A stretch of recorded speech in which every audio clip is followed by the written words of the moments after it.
الحمدللہ رب العالمین والعاقبۃ للمتقین والصلاۃ والسلام علی رسولہ الکریم اما بعد۔ باتیں ہجرت کے تعلق سے چل رہی ہیں، یعنی نبی کریم صلی اللہ علیہ وسلم اور صحابہ کرام کا مدینہ کی طرف ہجرت کرنا۔ حدیث نمبر 3876 عن ابی موسیٰ رضی اللہ عنہ بلغنا مخرج النبی صلی اللہ علیہ وسلم ونحن بالیمن۔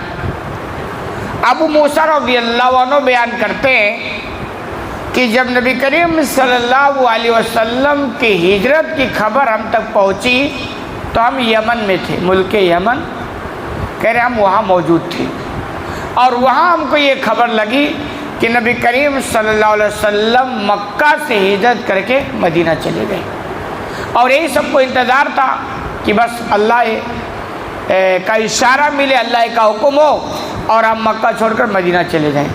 اور آپ صلی اللہ علیہ وسلم کی ہجرت جو ہوئی ہے وہ ایسے نہیں ہوئی ہے، چنانچہ اس کا اختصاری ہے مختصر کہ دارالندوہ جو مکہ میں ایک میٹنگ کی جگہ تھی، لوگ وہاں مشورے کیا کرتے تھے، سردار لوگ بیٹھ کے، تو انہوں نے دیکھا کہ دن بدن مکہ کے حالات خراب ہو رہے ہیں، یعنی یہ کہ گھروں میں پنگے ہو رہے ہیں، شوہر مسلمان بیوی کافر، اس طرح ہو ہی رہا تھا۔ تو انہوں نے کہا کہ بھئی کچھ کیا جائے کہ اس مسئلے کا حل نکلے۔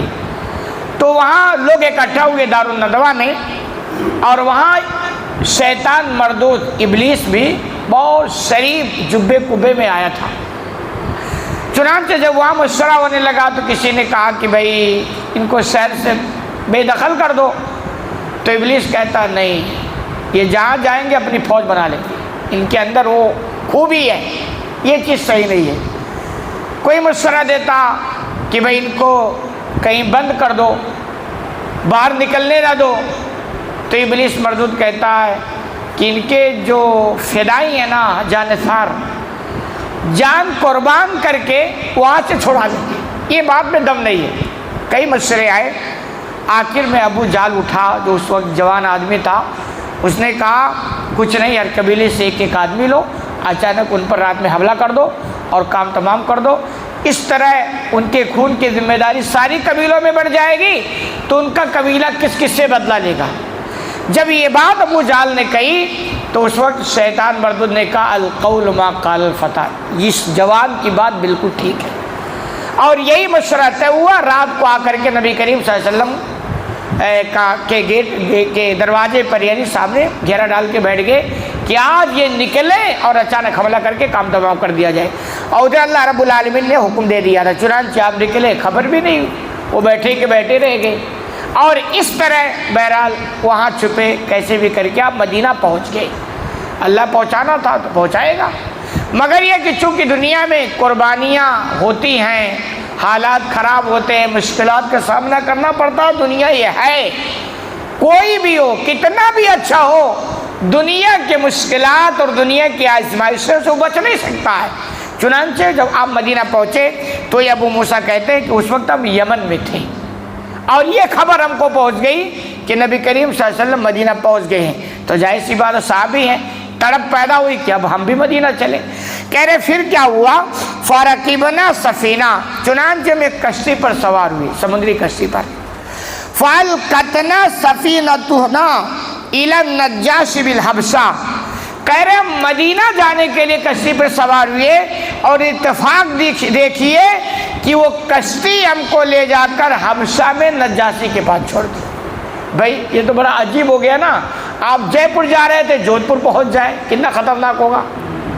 اور ایسے موقع پر اگر ایمان کمزور ہے یا جانکاری تو کہتے یار ہم ایمانی والوں کے ساتھ ایسا ہوتا ہے، ہم دیندار لوگوں کے ساتھ ایسا ہوتا ہے، ایمان پھر خطرے میں ہو جاتا، نہیں، یہ سمجھو کہ اسی میں کوئی خیر چھپا ہوا ہے۔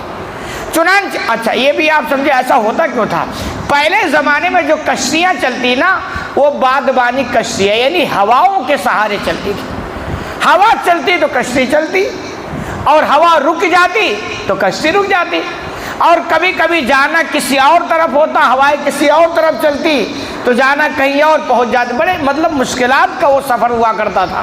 اس کے بعد ترقی ہوئی، بھاپ والی کشتی آئی، اب تو اسٹیمر بڑے بڑے آ گئے، اب تو بہت ترقی دنیا کر گئی۔ تو وہ حالات تھے کہ بھئی وہ ہواؤں کے سہارے پہ چلتے تھے، تو بولے ہم مدینہ کے لیے کشتی پہ سوار ہوئے اور پہنچ گئے حبشہ۔ تو حبشہ یہ وہی جگہ ہے جہاں پہلے مسلمان ہجرت کر کے گئے تھے۔ نجاشی وہاں کا بادشاہ تھا، عیسائی تھا، اچھا تھا۔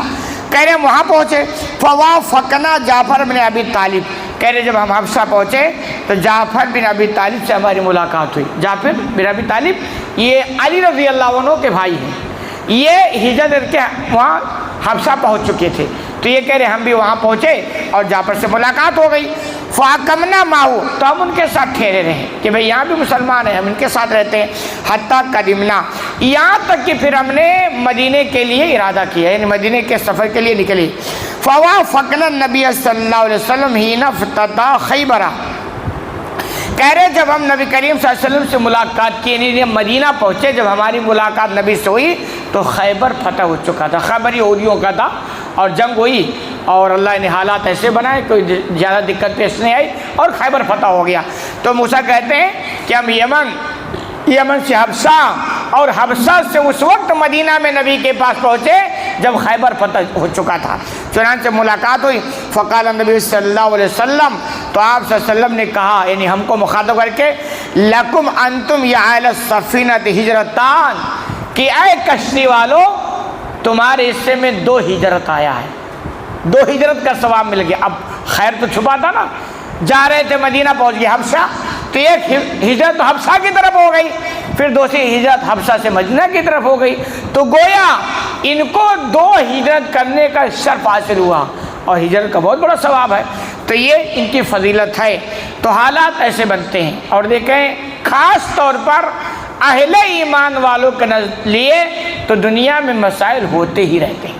یہ آپ سمجھیں گے کہ ہم دیندار بن جائیں، اچھا بن جائے تو ہمارے مسائل حل ہو جائیں، دنیا میں کبھی بھی کسی کے مسائل حل ہوتے نہیں۔ کیوں؟ یہ دماغ سے نکال دیں کہ دنیا عیش کھانا ہے، دماغ میں یہ بیٹھا لیں کہ دنیا مشقت کھانا ہے۔ عیش کی زندگی تو بس جنت کی ہے، وہ مل گئی تو وہ عیش ہوگا جو آپ دنیا میں کبھی تصور بھی نہیں کیے ہوں گے، خواب میں بھی نہیں دیکھے ہوں گے۔ اس لیے ہوشیار مومن گھٹ گھٹ کے جیتا ہے، تنگیوں کا شکار، تنگدستیوں کا شکار ہوتا ہے، قربانیاں برداشت کر لیتا ہے، مگر آخرت بگاڑتا نہیں۔ اس کی نگاہ میں ایک کہ جنت ہاتھ سے جانی نہیں چاہیے۔ یہی جذبہ تھا صحابہ کرام کا، گھر بار چھوڑ دیے، ہجرت کر لیے، کہاں نہیں انہوں نے جھیلا، قربانیاں برداشت کی اور آخر میں وہ کامیاب ہو گئے۔ اللہ رب العالمین سے دعا ہے کہ الہ العالمین جو میں کہنے سنے زیادہ عمل کرنے کی توفیق عطا فرما۔